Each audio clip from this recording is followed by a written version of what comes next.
Well, hello there, and I do hope you're all well, and I also do hope you all had a fantastic weekend. Now, did our arrogant Prime Minister Boris Johnson actually believe he would actually get away with fooling MPs at the Liaison Committee? Now, what do I mean? Well, watch this little clip of, I think it's one of the videos that I did earlier on last week, and it will all become very, very clear. Having met Alexander Lebedev, I certainly have. As far as I remember, he used to own the London Evening Standard. Yes, but with officials, when you were Foreign Secretary, did you meet with officials or without officials?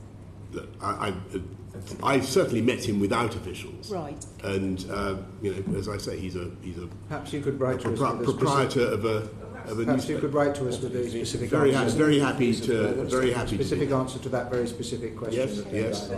Meg Hillier. Yes, can I just follow that up? Prime Minister, I mean, you said you met without officials. Was that presumably was when you were Mayor of London? When you were Foreign Secretary, did you meet Alexander Lebedev? I think I probably officials? did, but probably did. As I said, I would need to check. You used to regularly meeting him. I mean, is it probably because you meet him often, or probably because you can't remember? I've met him on a very few occasions. As Foreign Secretary. On the occasion you're mentioning, if that was when I was Foreign Secretary, then yes. Without officials. Yes, I mean that makes sense. Did you report to your officials that you had met him? I think I did mention it. Yes. And where did you meet him? I met him in Italy, as it happens, but I really, I forget. Anyway. Well, perhaps you'll write to us. Personal engagement, was it? Yeah. That's Personal exactly engagement right. initially? Now, the last question was the all-important one, wasn't it? Where he was asked if he let officials know that he had met with Lebedev without security. And as you could tell, he rather dodgily said, yes, I think I did. Very dodgy, wasn't it? But now, in Parliament the next day, this admission was raised in the House of Commons, and let's just say Labour MP for Rhondda, Chris Bryant, said something very, very interesting. But I won't go there straight away. I will start with the SNP Alan Smith, who got the ball rolling. I'm trying to chime with the mood of the House rather than the government. The Minister takes national security seriously, but it's quite obvious from the Prime Minister's admission yesterday that he has serious questions to answer about it. So I appreciate the Minister is perhaps not in a position to make a proper answer, but will she at least allow the prospect of a police investigation into the Prime Minister and his influence over the influence that Russian individuals have over him, because his toxic legacy over national security cannot be something he can evade responsibility for. Thank you, Mr. Speaker. I would say that, and then I'll follow up as well to the answer from the Honourable Lady opposite. The Prime Minister did commit yesterday that he would follow up with the Honourable Member's question at the Liaison Committee. He did commit to that. I have asked about whether or not there is more detailed information about the discussions, but I do not have any information about the content of those discussions at this time. Thank you. Chris Bryant. What a shocker. Thank you, Mr. Speaker. I think the Minister inadvertently misled us earlier, because the Prime Minister yesterday, I was at the Liaison Committee, did not say what she said. He did not say, to the best of my memory anyway, that he had notified other officials.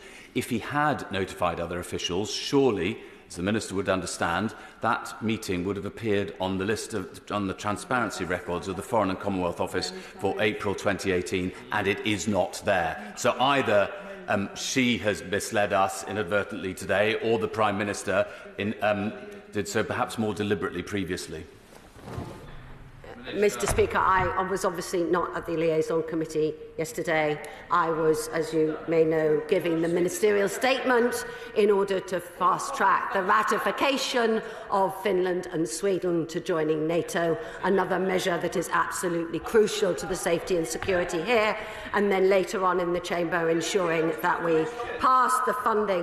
In terms of the question, therefore, I can repeat again what I said in my opening words. It is my understanding that the Prime Minister confirmed that where he had met that he had met Mr. Lebedev without officials present, and that he subsequently reported those meetings to officials. That is my understanding, and that is what I have been told. If that is not accurate reflection, then I do apologise, but this is not me misleading. That was what I was told. Thank you. So again, the snivelling, greased-up little piglet lied in my eyes. Because for one very simple reason, you know, when he was asked that all-important question about notifying officials after his meeting, that pause from him, got the feeling it was someone who thought, should I come clean or should I just tell the prince and lie in the hope that no one checks up? I suppose that's, in my eyes, I think that's sort of person he is, because I think if he was in their position, he just wouldn't care, would he? Whether he met whoever met with whatever, and he wouldn't have been asked to check up. So in his eyes, why the hell would they either? But anyway, what do you think? Do you think he actually knowingly told a brazen lie? For me, I think he did, but that's up to you. Right, I shall leave the video here, and until the next time, I shall bid you farewell and take care.